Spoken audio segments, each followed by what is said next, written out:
My loves, good morning, good afternoon, good evening, and welcome to another episode of the Sweet Nothings podcast. If it's your first time here or if it's been a while, it's a pleasure to see you again. My name is Kelly, and this, in case you've forgotten, is your home of relaxed, funny, and informative chats all about the love of eating. We'll talk all about the latest food trends, controversial opinions, especially today, and all things edible.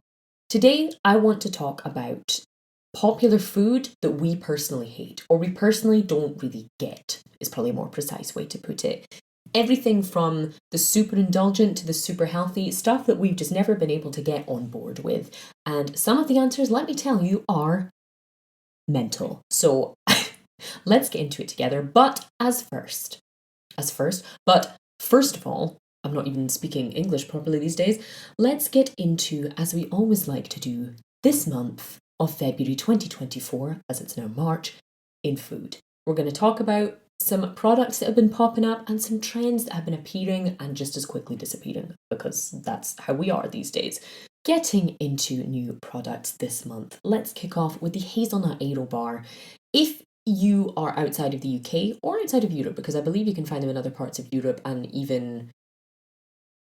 Yep, you can find them in Canada too, maybe in other parts of the world. Forget I said the Europe thing. Aero, owned by Nestle, so they're probably everywhere and I just forgot, have released, at least in the UK, a new hazelnut flavour. Now, as always, my hopes had kind of rested on there being some actual hazelnut involvement in there, a little bit of chocolate hazelnut and spread inside, or a little, inclusion of pieces of toasted hazelnuts, a cheeky whole hazelnut. God knows they've got the budget. Instead, it's just a kind of hazelnut flavoured Aero. I've yet to get my scruffy little fingers on it, but I probably will taste it, because the hazelnut Wispa that Cadbury released a good 3 or 4 years ago now, I liked it, but the hazelnut flavouring in it was so aggressive I thought it was a mistake. So I'll be very interested to see if this version of bubbly chocolate can do it any more subtly. Similarly this month, two things that have been causing a little bit of backlash, a little bit of drama, a little bit of controversy have been the Domino's cream egg cookies. Now, I've never been a girly who's understood the whole Domino's cookie thing. Anyone who hasn't had the chance to try Domino's pizza, or, has the fortune of never having seen or tasted their cookies, it's basically lava hot lumps of somewhat still kind of raw cookie dough with chocolate chips in there. Do they taste unpleasant? It's a pretty cheap cookie dough with some very cheap chocolate in there, served hot so that it feels like some kind of rich, indulgent thing, when actually it's basically just hot dough, cooked from frozen. I say cooked. That's using the word very, very loosely. I've never been a huge fan. I think they look ugly. I think they could be done so much better. Even Pizza Hut used to do better with their cookie dough dessert things. I don't actually know if they still do them. It's a big thing, 100 years ago when I was a teenager. But recently, instead of just doing the cookies, which already there was a lot of work to be done separately, instead of that, they've decided to insert an entire cream egg inside their regular cookies. So I'm talking the Cadbury's cream egg, like the sugar syrup filled sugary chocolate thing. They've baked it into a cookie. Now, this can be done well. Things like this can be done well, folks. The deep fried Mars bar is atrocious, but it's stuck around for a while in Scotland for a reason. Even if the controversy isn't fueling all of its popularity, someone must be buying it. Someone somewhere must be buying it. It can't just be tourists. And, I've also seen, for example, my dear friend Rich, who runs the Cookie Mill. If you have never tasted their cookies and you're based in the UK, please check out the website or the Instagram of the Cookie Mill UK, or just the Cookie Mill. They are doing cookies stuffed with other things in a fantastic way. Deep dish, gorgeous, always hits 11 out of 10. However, Domino's have just whacked a cookie inside their already pretty weak looking cookie dough and called it a dessert. And people have been so kind of either sexually aroused by the concept or so profoundly horrified that even the Telegraph, as in the newspaper, the somewhat highbrow newspaper by newspaper standards, decided to run an article on just how tragic these things were. Now, honestly, I love a cream egg. I am an absolute hound for all things sugary, so it's not that I'm judging. They're just so ugly. They are so ugly. And, you know, when even the promotional pictures can't make things look that appetizing, you know that you're doing something wrong, personally. Um, Similarly controversial has been the Heinz cheesy beans. Now, the concept of cheese and baked beans together may horrify the weak. No, I shouldn't say that. But yeah, it may horrify the weak. Most working class or probably most middle class British people will at some point, especially in their childhood, have had baked beans and cheese on top, whether it was on their own, on a baked tatty, on tatty waffles, on the side of, you know, chicken nuggets or fish fingers or something like that, or on toast, in a Greg's pastry bake thing, whatever form you've probably had if you're British, cheese and baked beans together. But there's something troubling about the fact that Heinz have decided to release a can of baked beans, like a regular tin of their baked beans, with the cheese already in it. Grating a little bit of cheddar, even if it's like some expensive, overpriced cheddar on top of baked beans, is a great idea. It melts just enough that the textures are still somewhat discernible from each other. The concept of like cheese sauce all over the beans, I'm struggling. I'm struggling with it. And if you're outside of the UK right now, you're probably already gagging. I'm really sorry if you're listening to this while you're eating, but the Heinz cheesy beans, even as someone who loves all things cheese and all things baked beans, pitchforks and torches are to be grabbed, in my opinion. We move on to some of the trends from this month. One of them has really interested me, and the other one is burn away cakes.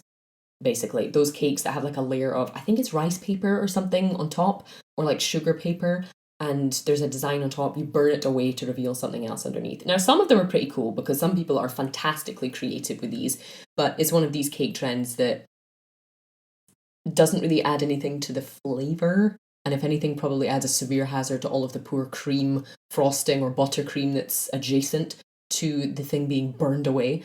Um, so I don't know if it's a trend that's going to stick around. I feel like I'm already starting to see less and less of them, and it's only been a few weeks since I started seeing them. But it was a cute idea for a couple of things.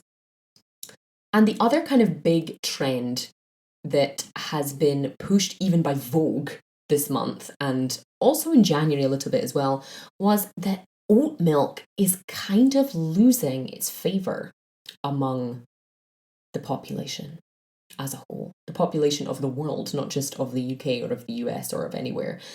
It's getting a bit of backlash.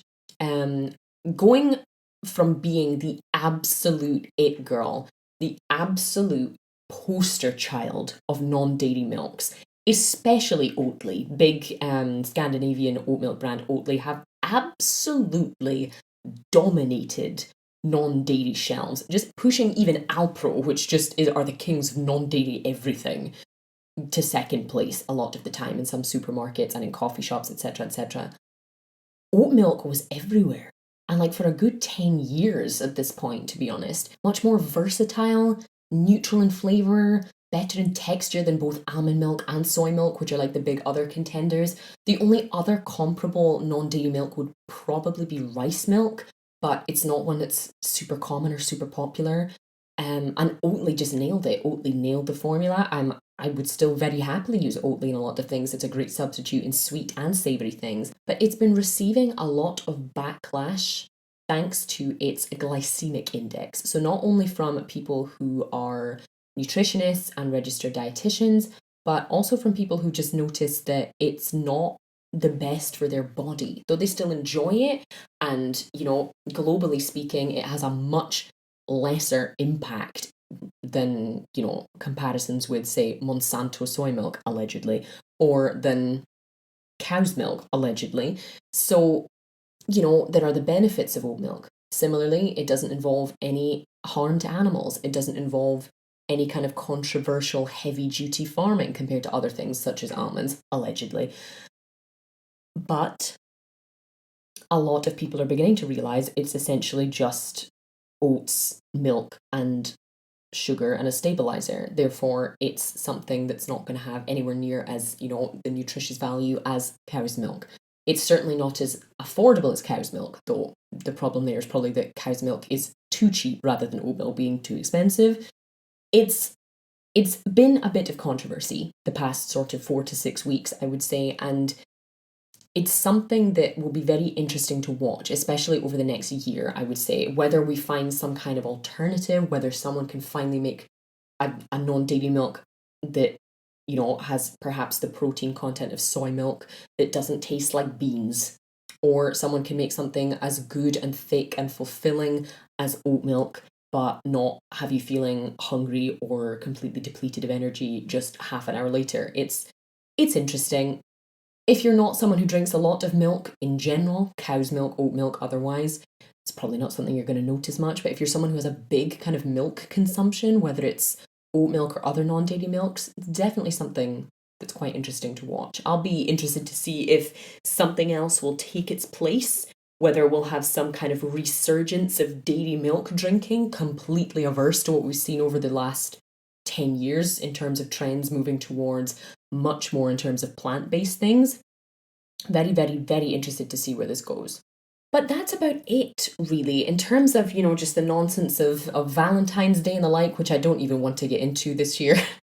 If you do want to hear some nonsense about Valentine's Day foods, please feel free to check out the February episodes from years gone past, because there's only so many penis-shaped foodstuffs and different ridiculous heart-shaped things and sharing things that I can handle, maybe next year. But for now, I want to move on to discussing popular foods that we personally just don't really get. I'll kick off with my own, because I feel like I want to set the tone of what I mean here. One of the things, for example, that made me want to record something on this specific topic was the other night. I was out for dinner with a group of friends from work, and we went to a kind of, I guess what you would call a sports bar. The equivalent here in Italy is a little bit more upmarket than the kind of British or American equivalent you typically find, but, they'll play rugby and serve overpriced burgers, that kind of thing. I like beer, so, it's a good place to get more than just a simple Moretti or simple IPA kind of thing in Italy. However, it kind of was another one of those occasions in which I realised I don't really get burgers. Now, that's probably going to sound ridiculous. Let me qualify that. It's not that I dislike burgers. It's just one of those foodstuffs that even as a kid has just never really excited me. Now, I don't mean because I don't like meat and cheese together. Are you nuts? I love meat and cheese together. I love sandwiches of all shapes, sizes, and forms. It's just that burgers in the realm of like takeaway food, fast food, etc., is like dead last in the thing I would get excited about eating. I'd much rather have pizza. I'd much rather have noodles, have sushi, have just anything really. And again, it's nothing wrong with any of the ingredients or any of the ingredients put together. It's just something I don't crave. It's something I don't get excited about. And I was the only one at the table that didn't take a burger. Somewhat aside, I ended up ordering something that was way overpriced for what it is, though it was still good. So the universe slapping it back in my face. But I just wanted to know if there were other people like that. It turns out, based on the responses I've received from you lovely people listening, I'm not the only one who doesn't really get burgers. And I want to talk about these kinds of things. Similarly to my own, I would add, for example, steak. I like steak. I get steak. I understand the value of steak. It's an incredibly lean part of the animal typically. And, you need to do very little to it to make it taste good. Of course it tastes good.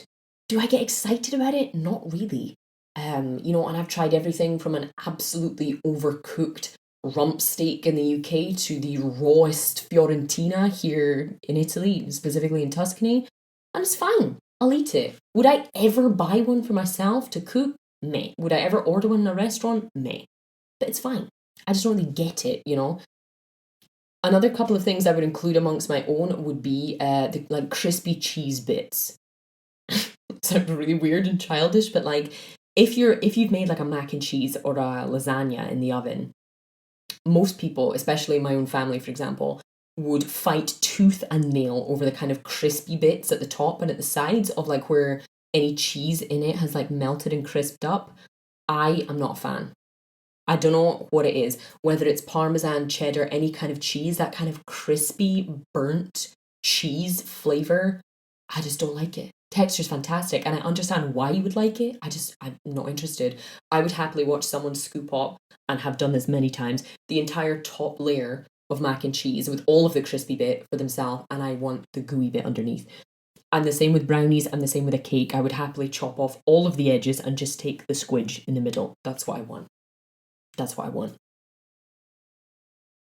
It's one of the reasons that I really loathe oven pizzas sometimes, because you always get the crispy cheese bit on the crust and it just, ugh, no.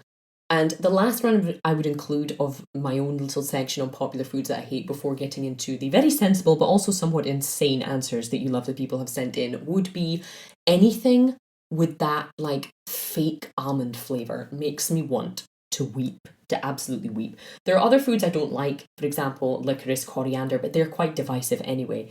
That almond flavour, I don't have a good enough vocabulary to fully exhibit how much I hate that flavour.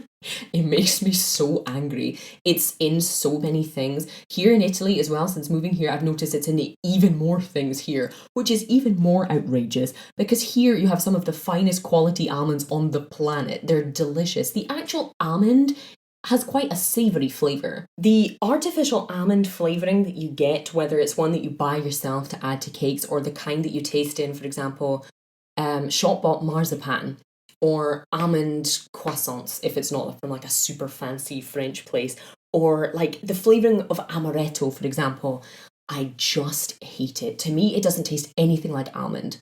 The comparison of that flavouring compared to a toasted actual almond is insane. You know, hazelnut flavouring next to a toasted hazelnut, yes, it's a little bit sweeter, but it still tastes like hazelnut. To me, the almond flavouring doesn't even taste like almond. It tastes like a completely separate, super synthetic flavouring that ruins everything it touches. It's so sweet, it's so fake, it's awful. The kind that you taste in a cherry bakewell or in a Battenberg. As a child, seeing a Battenberg, beautiful. Yellow and pink, it looks amazing. You bite into it, it tastes like soap to me. Can't stand it. And it's so popular, but I just can't abide by it. Anyway, ranting aside, let's get into some of the common answers that don't really surprise me from you guys about popular food that you don't get. And then some very uncommon answers, but some that I still just couldn't help talking about. Some of them I agree with, some of them I think you need help. I'm kidding, obviously. We all have our own personal tastes, including me. Some of my own opinions are ridiculous. But I asked you guys over on Instagram, as I often do, if you're not following and you would like to get involved with some of the kind of conversations and responses to the podcast, do feel free to follow me at Maverick Baking on Instagram. I'm there quite a lot. Similarly, I asked some of you lovely folks on YouTube if you're watching on the channel right now, and you guys gave me an absolute bushel of answers that I'm very excited to get into. So let's start with the more common ones. Something that doesn't surprise me at all and came in as an answer in droves. I received probably at least 10 to 15 different people who said this immediately, or it was at the top of the list of things that they really don't get or don't like, and that is avocado. Avocado for many of you was something that you don't understand both on taste and in texture, and I totally get it. I love avocado in its kind of unseasoned natural form like that, also in sauces, in guacamole, in lots of different things. But I understand why you wouldn't like it. It's very, very expensive. It's a little bit fiddly to get open and to use. They're very, very, very, very rarely at the point of ripeness that you would like them to be at. And they're not the most flavourful thing in the world. They taste very creamy, very buttery, because they're very high in healthy fats. But I can get why they're divisive. They don't really taste of much. And for how popular they are, it's a bit ridiculous that they are as tasteless as they are.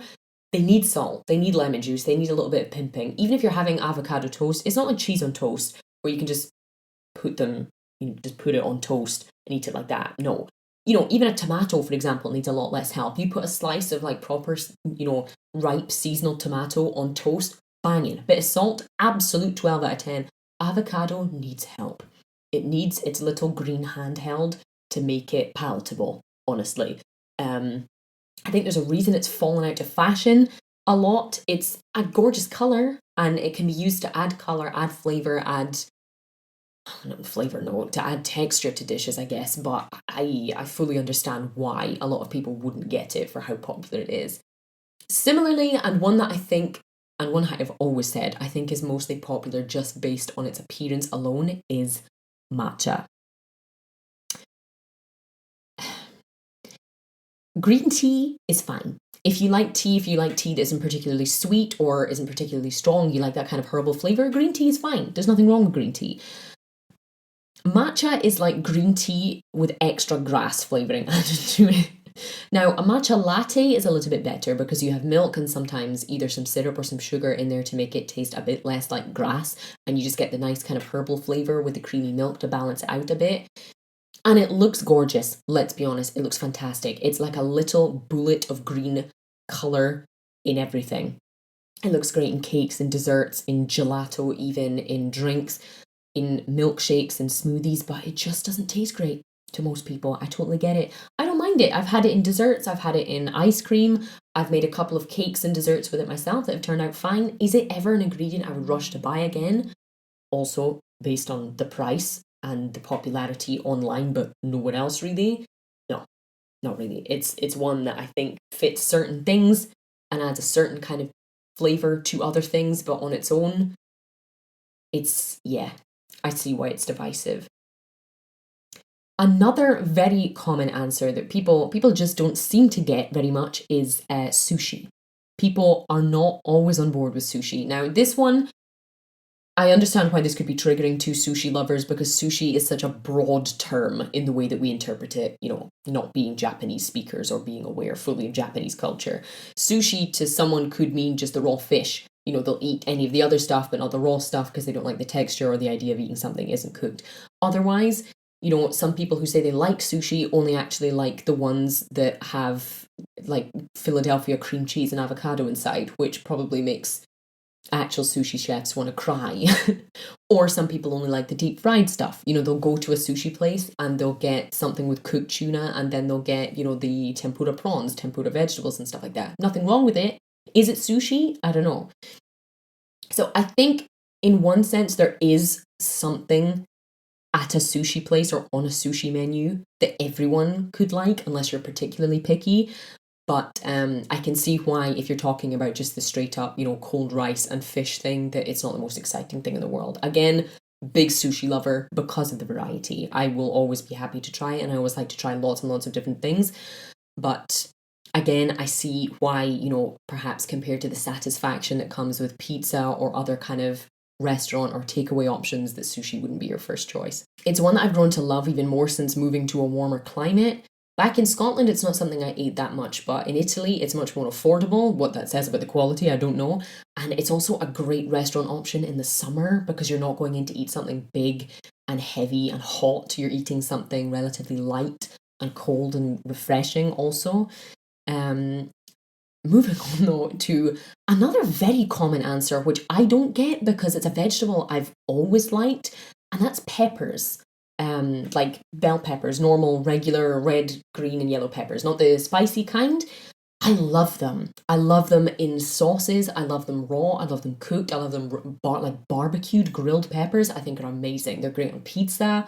They're good in like fajitas. They're good in stews. They're good in curried. I love them. I would put peppers in dishes all year round. They're so flavorful. A lot of people don't like them. There's some people say that they give them issues with digestion, which, I guess that's genetic. We can't all win. I had that issue with raw onion, for example. So I completely get that. But I don't get that. But so many of you guys said that you don't like peppers, that the flavor's too strong, or it kind of covers the flavor of other things, or that they're too commonly added to stuff when they don't need to be, which probably could be the case. But I think they're delicious. I think they're absolutely wonderful. Something I do very much agree with that came up afterwards was gummy sweets, like chewy jelly sweets that kids would have, your Haribo gummy things, stuff like that, both from Italian followers and from English-speaking followers. I had people saying that they don't get it. They like sweet things, so it's not the sweetness that's the issue, they would just never reach for a bag of gummy sweets. And I'm a bit like this. I have a couple, if someone's got a bag of sour Skittles, I'll take one of the green or the purple ones, or if someone has gummy bears, I'll take one of the green ones or the red ones. One or two at the absolute most. Anything else doesn't interest me. It's something I would never, ever buy for myself, really. But some people just go nuts for them and they can eat whole bags of those things in one sitting. So I do definitely understand why this would be a divisive one. One I completely understand, and I almost left off this list because a lot of people said it, but I don't actually know if it's a super popular food. I think it's actually more popular to hate this than it is to love it, but I included it anyway. Mushrooms. Again, I get why you wouldn't like mushrooms. It's something I've always eaten. But I think it's a texture thing for most people. The flavour that mushrooms can add, being just a little fungus, just a little plant, is incredible. Like what a porcini mushroom can do to a dish is nuts. The flavour is so meaty and deep and strong. It's crazy that it came from just something that grows out of the ground. But the texture, when they're treated badly or when they're not incorporated well or when they're cut into a weird shape or size, they can be slimy. And I can get how if you're someone who's sensitive to textures or you're enjoying crunchy or creamy or other things, that a mushroom and something kind of slimy being thrown in there isn't your favourite. I get it. One I don't get, that my Scottish heritage is giving me real difficulty in accepting, is the amount of people that told me they don't like mashed potatoes, or mashed tatties as I would call them, mash, whatever you want to call it. Some people think it's an absolute abomination to tatties, to be mashing them, to be peeling them and mashing them. I could not agree less with this statement, because while it wouldn't be my first chosen form of tatty, my first chosen form of tatty would always be a roast one. Roasted potatoes, roast tatties, unmatched in my opinion. Even compared to chips, to French fries, whatever you want to call them, I would take them any day over those. But to me, the mashed tatty is not only delicious when made right, which makes me think that maybe you guys aren't having good mashed tatties. Maybe you're not adding enough salt and butter. Maybe your mum made or your grandma made terrible ones when you were little and it scarred you for life. That's fair enough. We all have a food stuff like that. But what else are you having gravy with? Like, there are certain dishes that only mashed tatties can soak up the juices of. With a steak, yes, you could have chips with it, but mashed tatties are going to soak up those juices so much better. If you have gravy with a roast dinner, yes, a roast tatty will do it, but the mash is going to soak it up directly. Sausage and mash, shepherd's pie, cottage pie, fish pie. I can't get my head around this. But again, I have a Scottish granny who would pair tatties with a sandwich, so I can't get on board with this one, I'm afraid. But for most of you guys, you said it wasn't so much a flavour thing, but a texture thing. In the sense that there are so many good things you could do with a potato, why mash it? A couple that came up I totally understand, being olives and also oysters. Olives are aggressively strong tasting. I only started liking them as an adult. As a kid and as a teenager, I couldn't abide them either. I started liking the black ones and then eventually moved on to the green ones. Though I think this can also be a case of where you're eating them and where you get them from, because some are way more kind of salty and briny while others taste a lot more fresh and almost meaty. And also oysters. Again, I'll eat them, they're fine, but it is a mostly disgusting texture, let's be honest. Another one I kind of get that came up was mayonnaise. I love mayonnaise personally, both as a dip, as a condiment, to put in something, whatever, but there is something very particular about both the flavour and texture of mayonnaise. Especially if it's like cheap, like super cheap white mayonnaise. I think it's a little bit Marmite-like in that you're either going to love it or hate it. Similarly, eggs came up quite a lot, and this was a combination of people saying both on flavour and on texture, or that they would eat them in certain forms but not in others. They would eat a fried egg but they wouldn't want a runny yolk, or they could eat maybe a boiled egg but they can't handle scrambled eggs. I love eggs. I couldn't eat them much as a kid, honestly, because the eggy flavour was always something super strong that I just didn't like, but now I love them and I love their versatility. But at the same time, I understand why either the flavour, the texture, or just the concept of what it is that you're eating when you're eating an egg, much like, some people get when they eat other animal parts like liver or kidneys or black pudding, for example. They struggle a little bit not only with what it tastes and looks like, but also with what it actually is that you're eating. And the last one that was a very, very common answer, which I'm sorry, but I do have to disagree with again, is not that this is me like reviewing your choices, which I'm turning it into. I had not intended to, but let's keep the conversation going. And it's fascinating to hear these things anyway. Peanut butter was quite a common answer. A lot of people saying they just hate the stuff, both the flavor and the texture, whether it's smooth or crunchy. Admittedly, it is a very, very strong flavor. Some people just aren't into nuts at all because they are very bold. When you add them to something, they do tend to dominate, especially peanuts.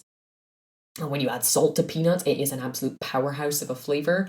Or some people like the peanut butter taste, but they don't like that kind of claggy, gluey texture that it can have when it's in, a sandwich or in a cake and it hasn't been balanced out very well. Peanut butter on toast on its own feels like an Olympic level jaw workout. I'm aware. But you add some jam or some honey on top or some banana slices and you're fine, So maybe it's not always just the peanut butter itself, because it could be paired with other things, but maybe, the kind of people who eat it off a spoon could be seen as a little bit nuts by people who aren't into it. Some people said that nut butters in general, they don't understand. They think they're gross and that the texture and the flavor is just not something they like. But again, much like chocolate, much like cheese, it's something I could eat 6 times a day with no problem. And it's also a very cheap way to get in some very good nutrition, I have to say. Moving on to, though, some uncommon answers.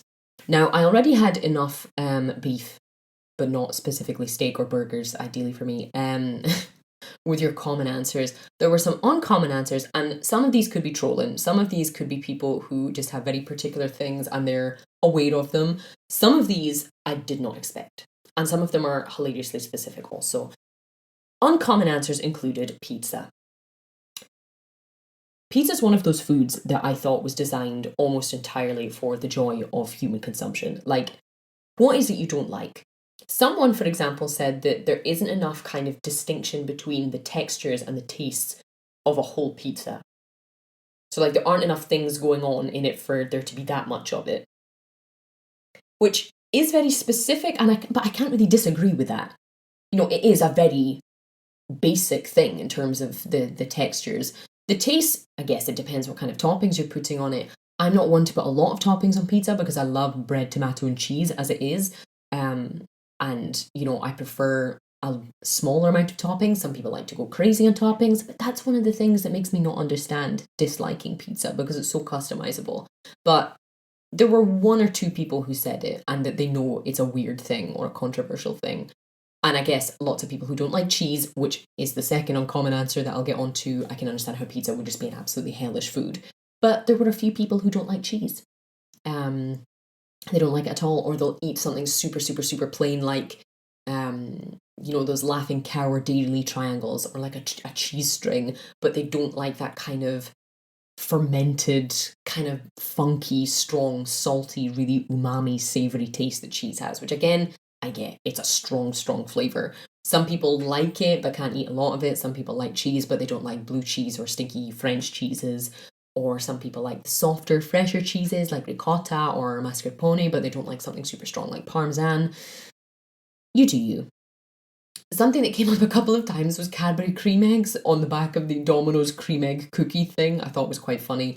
And I kind of agree. Like, I like a cream egg maybe once a year, but the amount of hype that they get from like January to April is a little bit disproportionate to how good they are, because it's only really the kind of thing you see in the UK. And I think in some parts of the US or Canada, it's not really the kind of thing that most of the world would lust after either, because it's just too much. One on its own is just too much, Cheesecake, a couple of people said, which I do understand. Cheesecake is a very, very rich thing most of the time. Sometimes it can be made very well and be light or be balanced or have just the right amount of flavours that it's not overwhelming. But also, a lot of the time, people make it as a cheap, fairly not thought through dessert. So it's just very rich, very sickly, very stodgy, creamy and heavy. And to have that after a meal also, pickles. both from Brits and Italians and Americans, I got people saying pickles were not their thing. And I totally get why. Again, I like it, but equally there's a universal discourse of people removing pickles from their burgers and giving them to someone else for a reason. Pretzels was one that came up once, which I thought was interesting. Like, I don't know whether it was the soft or the crunchy kind, but they just don't like that particularly toasty flavour that's very specific to a pretzel. Canadian poutine, I laughed at as well. This was from an Italian who moved to Canada and did not understand why you would do that to perfectly good fries, was how they worded it. Thank you so much for that answer. It made me laugh. But gravy and squeaky cheese, I guess, isn't for everyone. Chips, cheese and gravy is also a thing in the UK, even if slightly different. So I get it, but I also get why you would kind of hate it, because it is very wet in the grand scheme of things, you know. Someone said fried chicken, which I found a little bit crazy, because then I guess the whole point of this podcast was to be a little bit controversial, that it should be something that's popular that you don't get. Maybe it's the texture. I know a lot of people don't like meat on the bone, or a lot of people don't like chicken wings, for example. They prefer the chicken breast or like the thigh if it doesn't have the skin or the bone in, so it could be a texture thing, or much like the eggs, getting your head around what it is that you're eating. But fried chicken, I thought, would just be something, it's something fairly universal too. It's something that's just made its way across the world in various forms because of how much humans love it in general.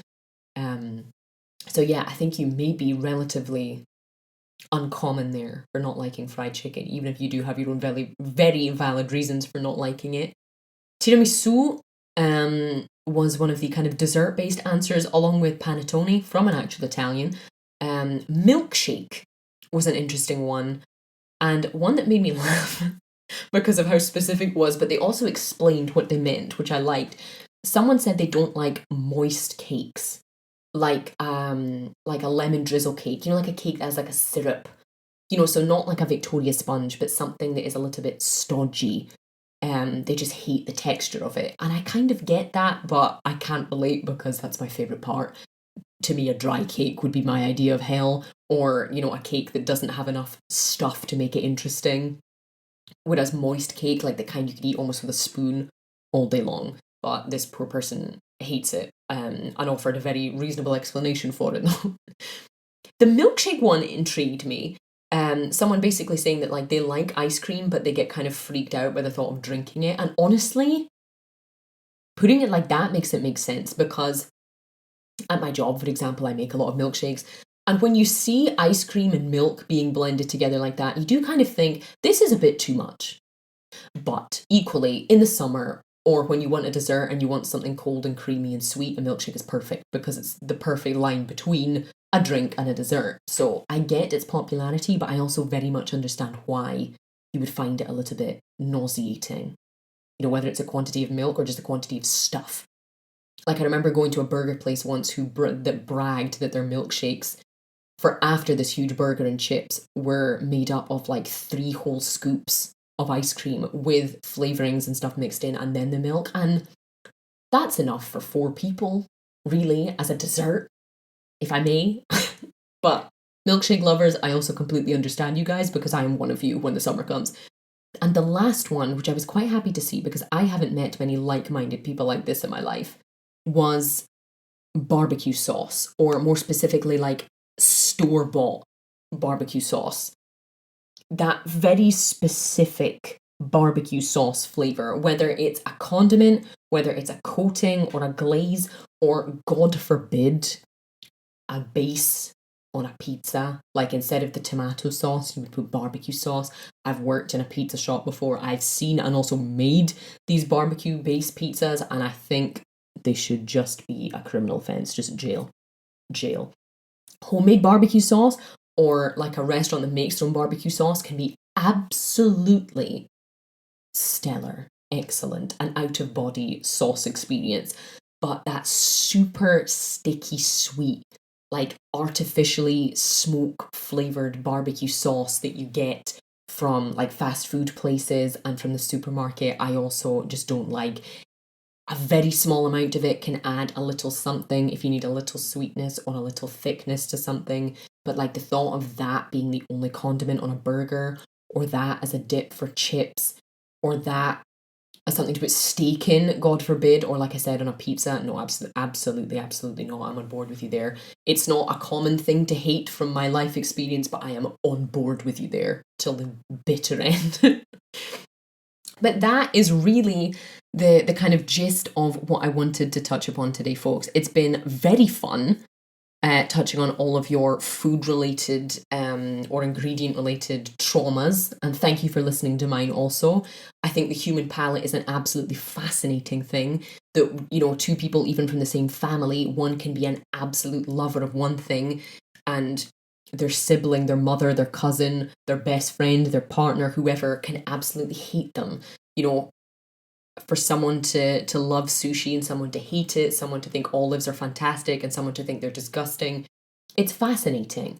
Two people brought up in the same culture can hate something that is, you know, super traditional to the land that they grew up in, to the recipes that have been passed down for generations. You can just spontaneously hate something. And I think that's just bizarre, but wonderful at the same time. Or similarly, something that's from another part of the world that your ancestors would never have tasted before. For example, no one in my family had tasted an avocado before, you know, the year 2014 probably. And yet they're everywhere these days. And the thought of me being able to have the ability to taste that and enjoy it is nuts. It's crazy. But I find this kind of thing fascinating. Thank you so much for listening. Thank you to everyone who submitted answers. I'm sorry if I didn't get round to anyone specifically, but I did receive a lot and I wanted it to kind of narrow it down to those that I thought were the most interesting for discussion points. And thank you as always, just in general, for being here. Don't forget, if you would ever like to support the podcast, you can do so via Patreon. You can just search on Patreon for either Sweet Nothings or Maverick Baking and you'll find me there. And that's about it for today. Thank you again, and I will very happily see you next time.